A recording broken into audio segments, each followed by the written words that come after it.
Hey guys.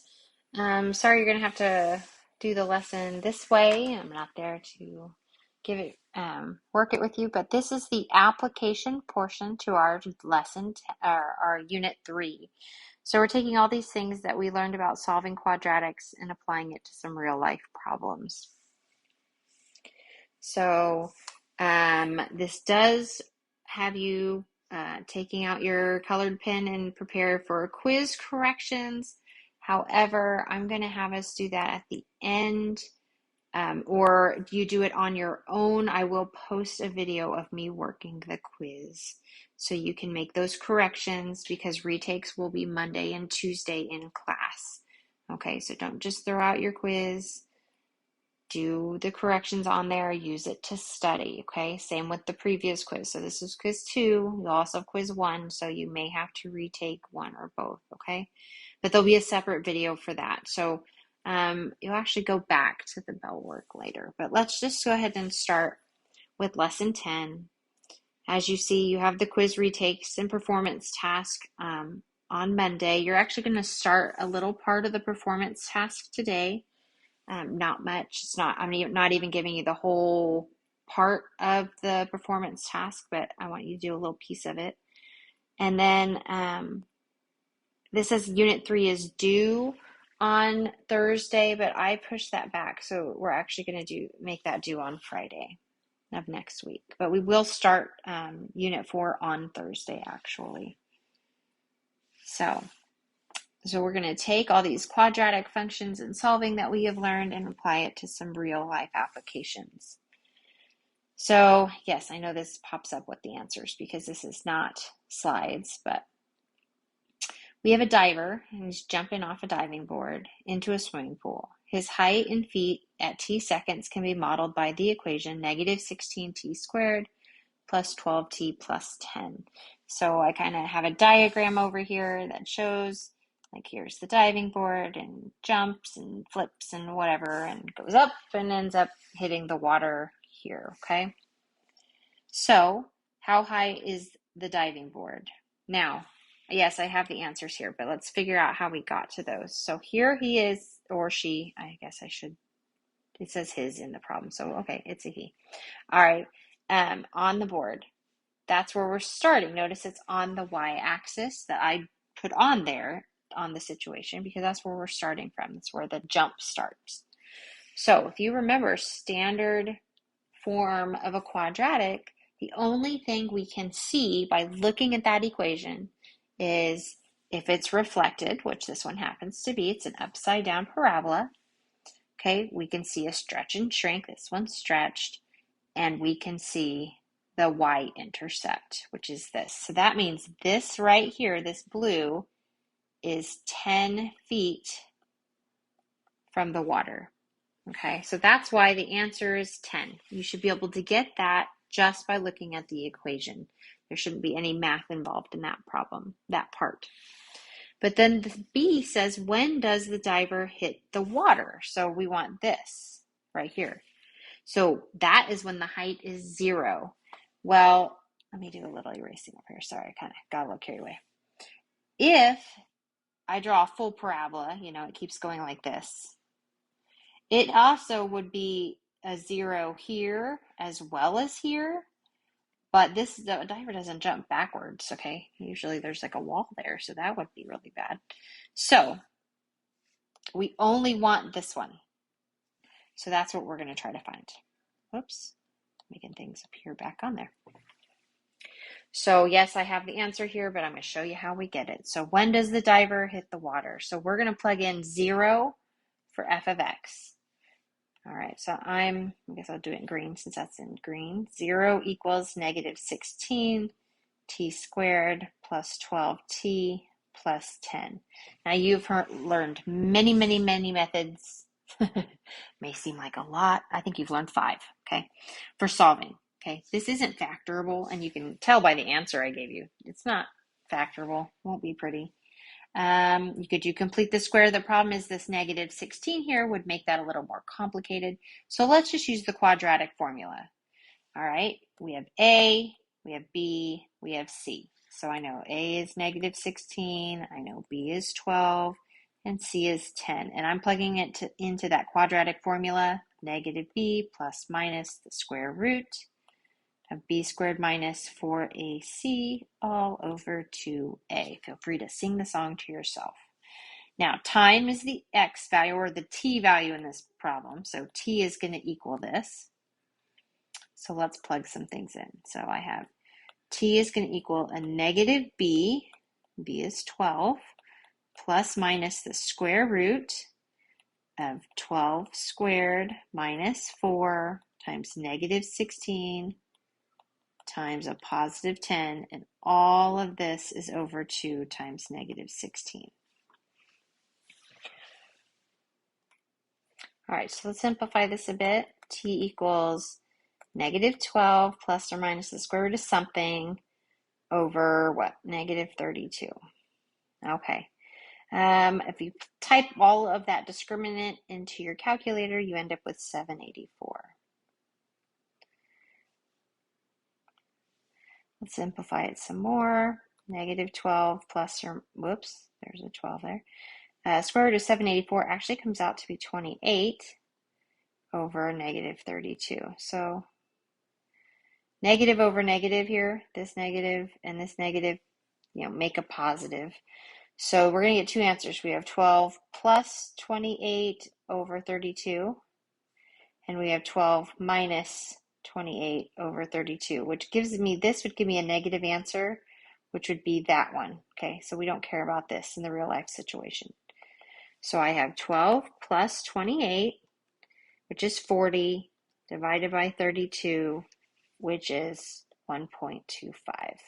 So that's where this 1.25 seconds came from. Okay, you can choose to do this problem by complete the square, however, but that's what we get. So let me erase some things again here. Okay, got a lot going on my picture. Now this says, what is the diver's max height? When does he reach it? Okay, so I want the red dot this time, and I want the y value. Remember, the x value is time, y value is height. So let's figure this out. If we, yesterday, or I'm sorry, let's see, it's been 2 days, so on Tuesday, we learned how to change this to vertex form. So you can either do that with this problem, or in the past, we also know how to solve a standard equation. This is in standard form, and you need to find x is negative b over 2a, then you plug it in and you find y, okay, and that's how you find that vertex. But let's just, since we just learned complete the square in this unit, let's go ahead and just do that, okay? Yeah, it'll have some decimals, but that's all right. Okay. So let me see if I can, I'm going to kind of move this up here. So complete the square.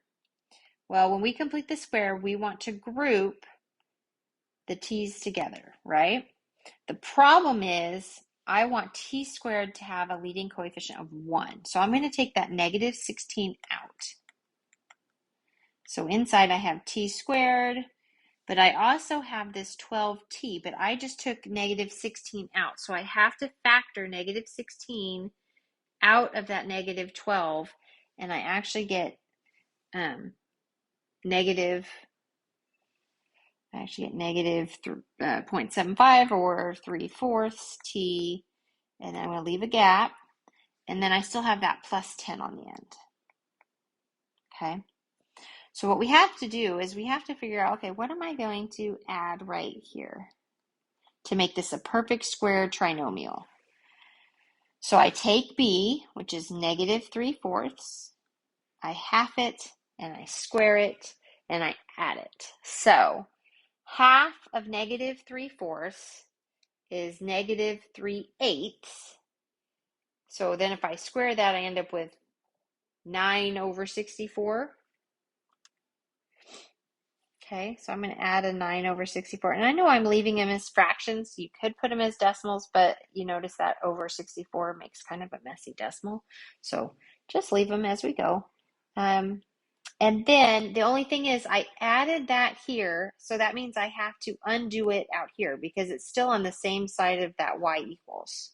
Okay, it's not on both sides, so I'm not adding to both sides of my equation. But this negative 16 is also multiplying. It's multiplying everything inside of here. So I have to take that 9 over 64 and multiply it by negative 16. So that is really like, oh, negative, let's just do it as a decimal, negative 2.25. So that's what I did when I put in this 9 over 64 was I actually added a negative 2.25. So out here, then I need to do a positive 2.25 to undo it. Because remember, we can add 0 to anything, just like we can multiply anything by 1, and it doesn't change our equation. So let's simplify this up some more. Okay, I still have this negative 16 hanging out there. This became that perfect square trinomial, so now it's t squared minus what? It'll be 3 over 8 squared. Oh man, I wrote this squared in the wrong spot. This is not t squared. Oh gosh. I'm just making a mess. Let me just do. T minus, there we go, 3/8 squared. All right, so that became that. And then we have over here, these are like terms, so add them together. So plus 12.25, because 10 plus 2.25 is 12.25. So here's my vertex.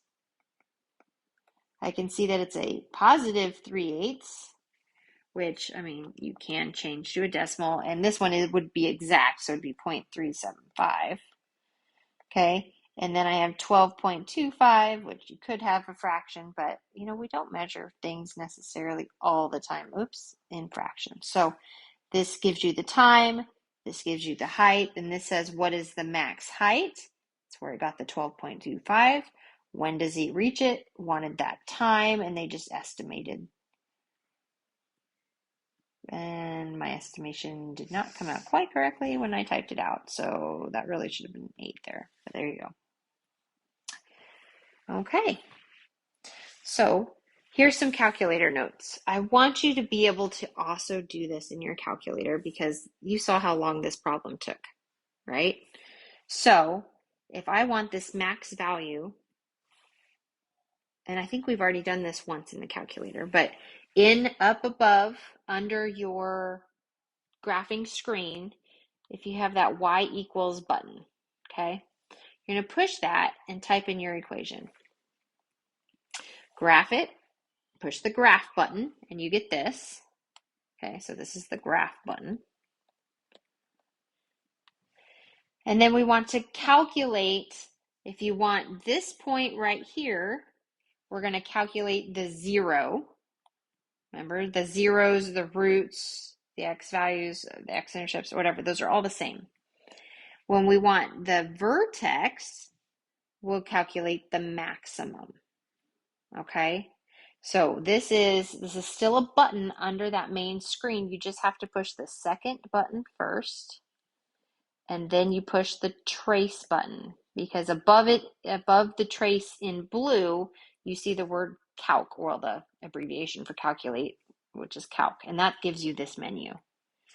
Okay, just pay attention on those. When it asks for zeros, it'll say it wants, first it'll say left bound, so you'll click a point left of it.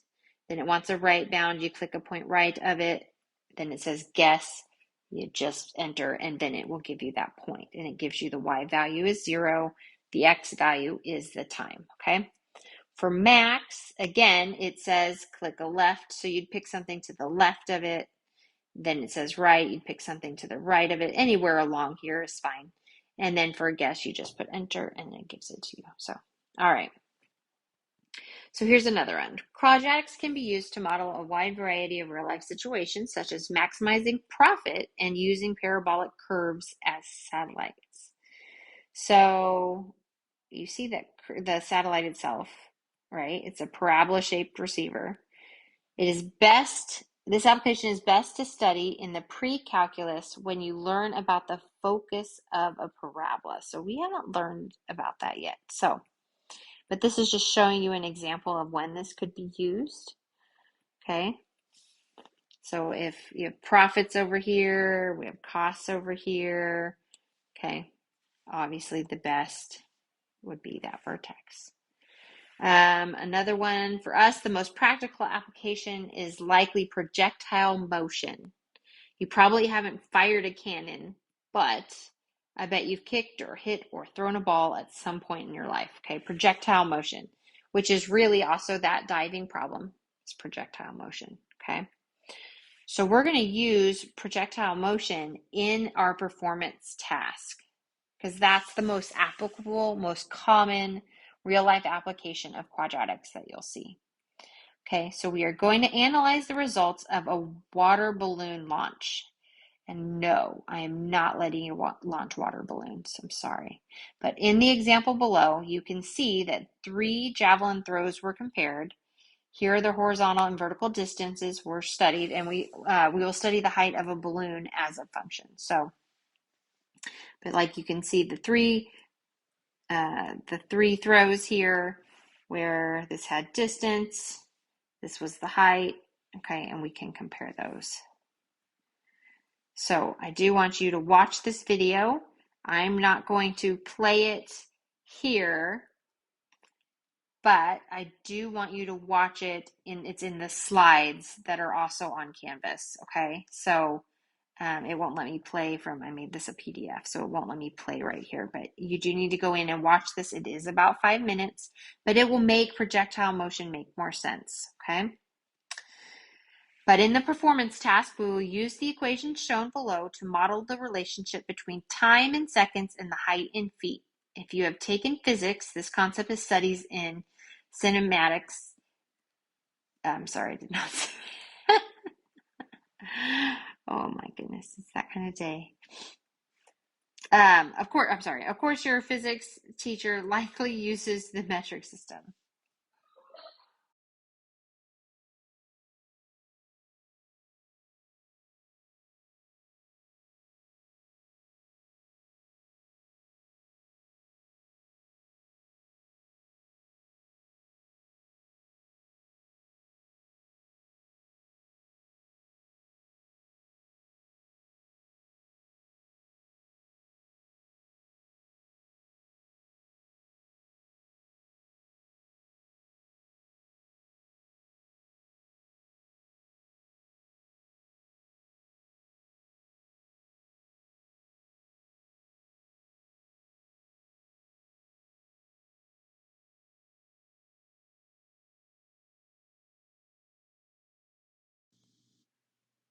Okay, scratch that. Don't go to your packet.